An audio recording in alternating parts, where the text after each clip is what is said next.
Hey guys, and welcome back to another episode of Food School Smarter, Stronger, Leaner podcast on a mission to inspire a world where food makes us better. Guys, I think more and more about how we human beings just so creative, and that gives us a lot of solutions and brings a lot of awesome things into our lives. Like we can fly around the world, we can do so many things. We can fly into space, right? But also it can mess us up. Like we're so creative, we decide to make all these different food combinations just because we can. But we don't really have the science yet to tell us that it's good or bad for us. At some point we will, but it's not that point yet, and that's why we have to rely on more on experience of our own experience of other people than on hard science, on hard studies. And so food combining, I can't say at this moment that it's a hard science. Like there are studies that prove that it is right. But from all the experience of different naturopathic doctors, natural healers from all the natural healing clinics, like clinics where you can fast and restore your digestive system, your gut health by changing your diet, your lifestyle. From all the studies of human evolution, and also if we just look at the natural world, what kind of foods we evolved with versus we created, from all of that, and also the results of people who, for example, combined all the foods in the wrong way, and then they started to combine food in the right way, and their health, their digestion, their food sensitivities, their food allergic reactions, all of that improved. So from all of that, we have this data on possible best food combinations for a human digestive system. So yesterday, for example, I read it at some point many years ago. That's why I'm familiar with food combining. But now I decided to get deeper into the subject and to relearn, to review all the knowledge that I accumulated back then. So yesterday I finished the classic in the genre of food combining by Herbert Shelton. You can look his book up. He was the pioneer of food hygiene and natural hygiene in general, like one of the pioneers of the movement. But he specifically focused a lot on food, on making food a part of hygienic practices, or practices that basically support our human health, that create the conditions to support our human health naturally. So our body has all the tools it needs to correct all the imbalances or possible health problems, to correct them, to prevent them. So natural hygiene is all about providing those conditions like water, like sleep, like movement, like sunlight, like fresh air, like good food and good food combining, providing all these necessary conditions for our body to be able to function properly and to heal itself when needed. So I finished this book. It's a short read actually. So today I'm starting another book on food combining. But before that, I'm going to share with you all the lessons that I reviewed for myself to incorporate in my practice and the practice of my clients. So I'm going to share with you the most important takeaways, and pick up the book. It's not the most easy. It's not the easiest read. It's not probably that well written, but it does have those principles that I also notice that they work. Like when I follow them precisely, my digestion gets really, really smooth. And I just have, what's the most important thing actually is not even the digestion that it runs smooth, although I do love when, after each meal, you just feel at peace in your stomach. There is no like gas or heaviness, or like, your stomach doesn't get like bloated a little bit. But after my meals, I like to have energized and ready to go. Like, I like to feel like I'm ready to do burpees right after my meal. That's how I like to feel after my meals. And when I combine my foods well, that's what happens. Sometimes even like my parents or my friends, people who are in one room with me after our meal, and I have the ability to like jump a squat. Sometimes what I do right after the meal, I do a few burpees, and people are like, but you just ate. Isn't it kind of, uncomfortable and hard? But that's the thing. When we combine our foods well, it doesn't create that heaviness that makes us want to sit down and let our body digest. No, actually, we feel pretty energized, and digestion runs really smoothly. It doesn't cause any discomfort, of course, unless you like ate a lot of food. But anyhow, guys, the principles of food combining, again, it's going to give you, when you do them, a lot of energy after your meals. Then if you have any allergic reactions, if you think that you have autoimmune conditions, if you're sensitive to certain foods, the thing is, it might be the case that you're not sensitive to certain foods, but you're sensitive to certain combinations of foods. And when you eat those other foods alone, like for example, dairy products, you might be actually okay with dairy products, especially with fermented dairy products like yogurts. But you need to eat them alone without combining with other foods. So it might actually reduce a lot of those sensitivities and allergic reactions, and the foods that you thought you couldn't eat might be actually okay by themselves. So a lot of energy, much less food problems, food sensitivities and other similar reactions. And then as a result, much less inflammation in your body. And also your blood sugar going to be much more balanced, and your body going to get more nutrients from your foods, so less nutrients will be wasted, and in general you're going to be less hungry and more energetic, and it's going to be much easier for you to maintain your appetite, your hunger, and your weight loss, the healthy weight that you have. So let's begin. Some of the basics of food combinations. As we talked previously on this podcast, fruit is best when you eat it alone on an empty stomach, first thing in your day. The reason why it's best to eat it first, not in between your meals, is because when you eat it first thing in the morning, your stomach is truly empty, like the digestion is finished. But unless you ate really heavy, not well combined meal right before going to bed, then probably eating fruit first thing in the morning, right when you wake up, it's not the best thing either. But the best scenario is when your stomach is already empty in the morning and you eat fruit. Of course, after you woke up, after you drank your water and did whatever you need to do. So your breakfast is fruit alone. So you don't eat fruit with anything, with something, but you eat fruit alone, and then give it like 30 minutes, and then you can eat whatever it is you want to eat on top of that, besides that. So maybe you have a piece of fruit while at home, and then you go to work, and you maybe have your meal with you, or you have that cafeteria there, and you have the rest of your meal, maybe like a spinach omelette there, or maybe you take it with you. So fruit is best to eat alone.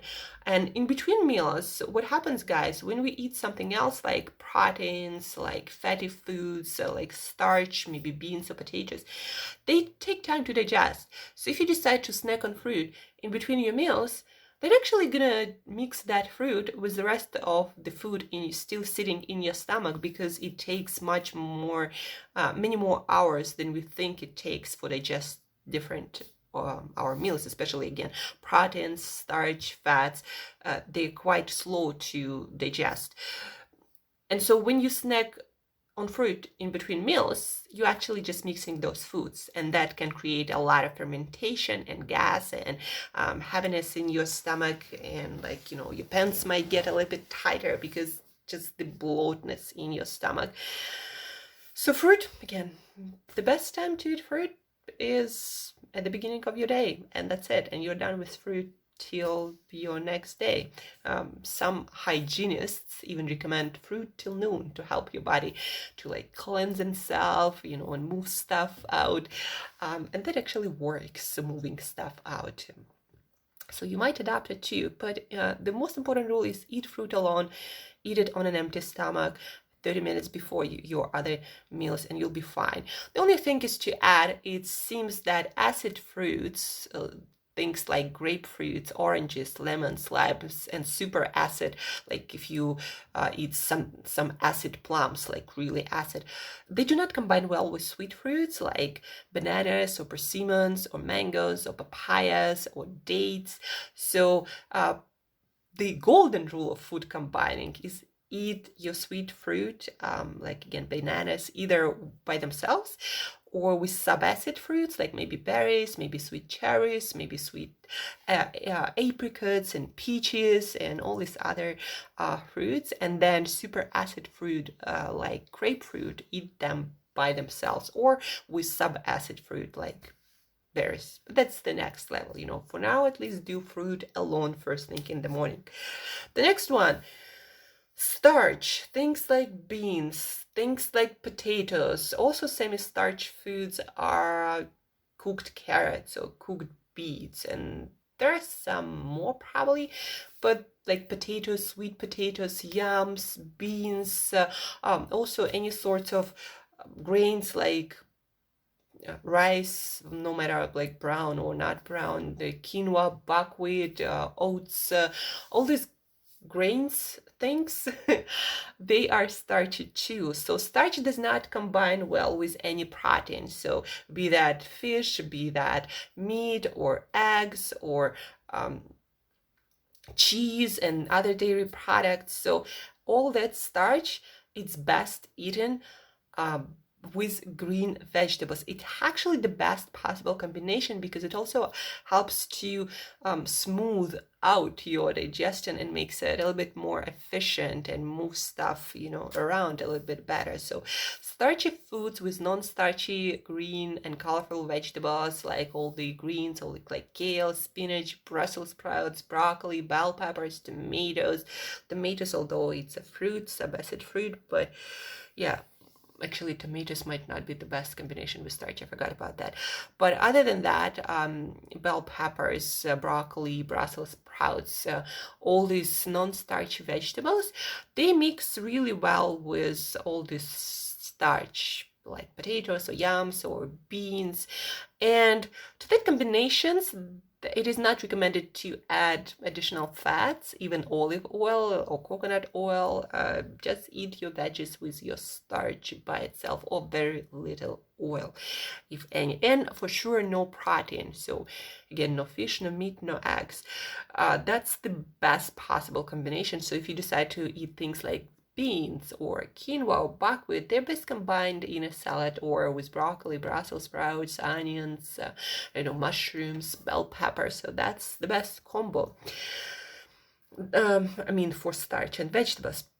Then if you want to have something fatty, like nuts, like avocados, like olives, like oils, olive oil or coconut oil, avocado oil, best combined again with salad, like salad greens or non-starchy vegetables like kale, like broccoli, like Brussels sprouts, spinach, Swiss chard, bok choy. All of these vegetables, they combine really well with oils and fats. Then protein-rich foods like, well, first of all, I'm actually guilty of that. They recommend to not combine more than one protein food per meal. So if you decide to eat eggs, then eat just eggs. If you decide to eat fish, then eat just fish. If you decide to eat meat, then just meat. For most people, that's the case. For my case, it's not the case. I like to combine eggs and liver or eggs and salmon. I like to add eggs everywhere because they're so damn good. But from now on, I actually will try to eat eggs by themselves and other protein foods by themselves. And protein combines really well with also non-starchy vegetables and salads. So again, broccoli, Brussels sprouts, bok choy, Swiss chard, kale, salads, bell peppers, mushrooms, protein foods like meats and chicken and fish and eggs combine well with those vegetables. But it is recommended not to add additional fats. So eat protein-rich foods with the fats that in them, like fatty fish, like sardines or salmon, for example, or even beef. There is a lot of fat in that meat. So adding additional fat is not really a recommended practice. And that's also that I do sometimes, like coconut oil or extra virgin olive oil. And I'm gonna also rearrange that, so I just eat my proteins with the veggies, and it's also the best combination. So protein foods with non-starchy vegetables also helps to move stuff around and digest it properly without causing you any problems. Now, an interesting combination that I learned about that seems to go pretty well for human digestive system is nuts and cheese. So natural cheeses and natural nuts, plus things like salad greens or other non-starchy veg, they seem to go really well together. And sometimes you might even find those salads in a lot of restaurants. So like some sort of salad greens and then some walnuts and some maybe the feta cheese on top. So there are quite a few of those salads. So that's actually not a bad combination, except very often they would add fruit to that, and that might set the whole digestive process off. So, but combining nuts and cheese, for example, as a snack also seem to be pretty good, but adding vegetables to that, especially greens, seems to be even more beneficial and helping with the digestion of fats. And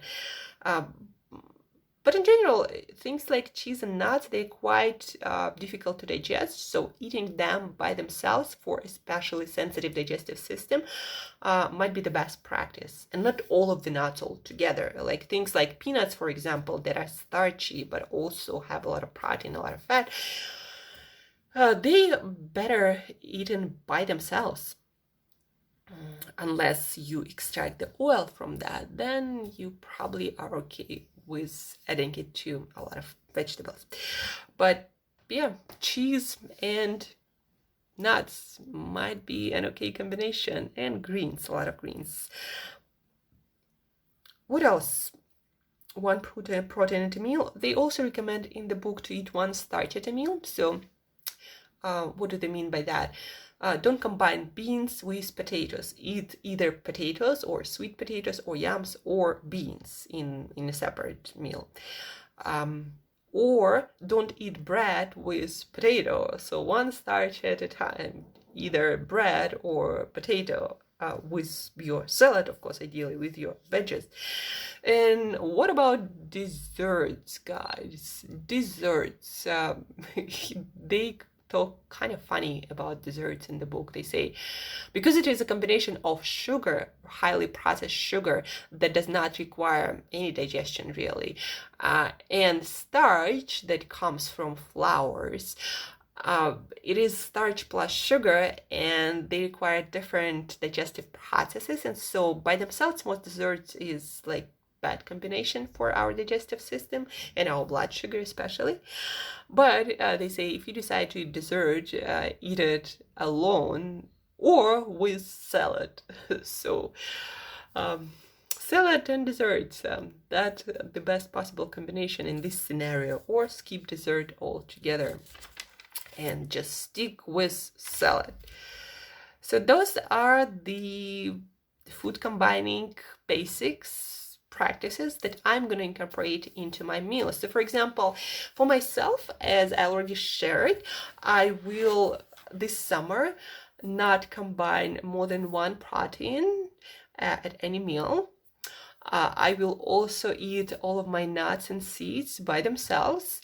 I will also separate the proteins like fish and liver or eggs from added fats like or olive oil or avocados or coconut oil. I would put those fatty foods with non-starchy vegetables. So those are a couple of things I'm going to be working on through the summer and experiment with. So instead of focusing on different nutrients like proteins or carbohydrates or fats or different foods, I will focus more on food combinations and then of course nutrition, adequate nutrition of those foods, vitamins and minerals, all that stuff, and the quality of those foods. But I will practice and experiment with food combining a lot this summer, and I recommend you to do the same.